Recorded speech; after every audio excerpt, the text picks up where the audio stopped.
And I would say the increasingly central role from information means that the successor technologies to things like PV cells, which will happen, right? So the idea that PV cells is the end of the story, photovoltaic cells is the end of the story, they only convert about 30% of the energy to electricity, right? It's perfectly, not even possible, very likely will produce things far more efficient than that, and forms of storage far more efficient than lithium-ion batteries. I don't want to get into the thing of, well, I can't guarantee that, can I? Mm-hmm. But if we look at the story of the last several hundred years, I mean, it seems almost certain. For instance, if you look at an LED, I think is 500,000 times more energy efficient per lumen than like just fire. So that level of efficiency is kind of amazing. And the question is how far it goes. So even if we have abiding conditions of scarcity, and let's say technological innovation slows down, I think when it comes to pretty much the fundamentals of life, and certainly UBS, we would still have, it wouldn't be, you're right, it wouldn't be a post-scarcity society, but then we would ask the question, well, what is where do we have post-scarcity? And I would say that the project then becomes one of pools of scarcity and post-scarcity in society, or pools of abundance, which should be subject to common ownership. So if I leave my pen here, or my debit card, right? I'll leave my debit card here. Right now, it's a means of taking money out. It's like an amazing little gadget. And I go home on the train. Oh, I forgot my card, or I lost my card. I can cancel my card. Oh, well, I've got other pens. That's not post-scarcity of pens, right? But the thing is, it's so easy to access, you can just get another one. Mm-hmm. And so increasingly, you would want pools of abundance that look like that. Healthcare, for instance, with gene editing, etc., subordinated to projects of social justice.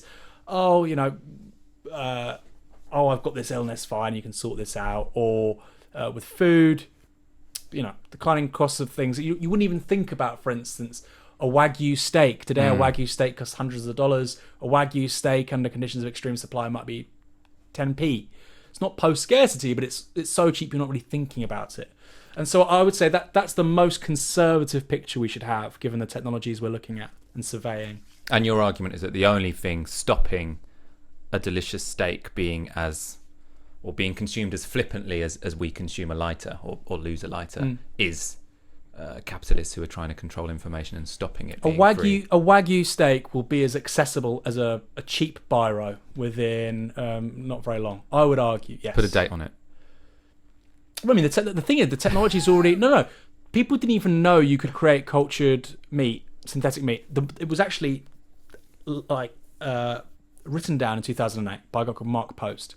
And he said, I think you can probably create cultured meat by doing this. 2008. It's then done for the first time in 2011. The first hamburger, like I say, is $325,000. Today, a burger is $100. So this was a technology which we only worked out 11 years ago. So 11 years from now, this is really rapid progress. Really, really, really rapid.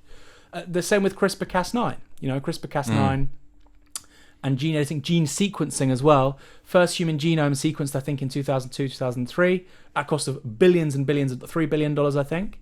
Today, you can get your genome sequenced for $1,000.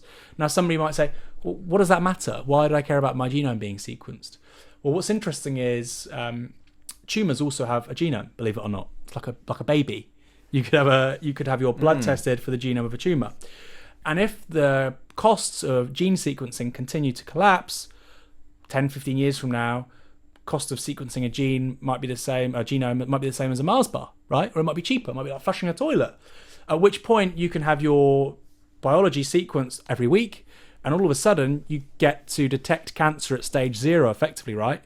Before any modern medical tool of observation be able to find it, this could. And all of a sudden you can find cancer at stage 0, which is a really remarkable innovation. So, and that could be 10 years away, The Wagyu steak being ultra cheap could be 10 years away. That's really here. Electric vehicles on price parity with fossil fuel cars, early 2020s. We're not talking about 30, 40 years in the future.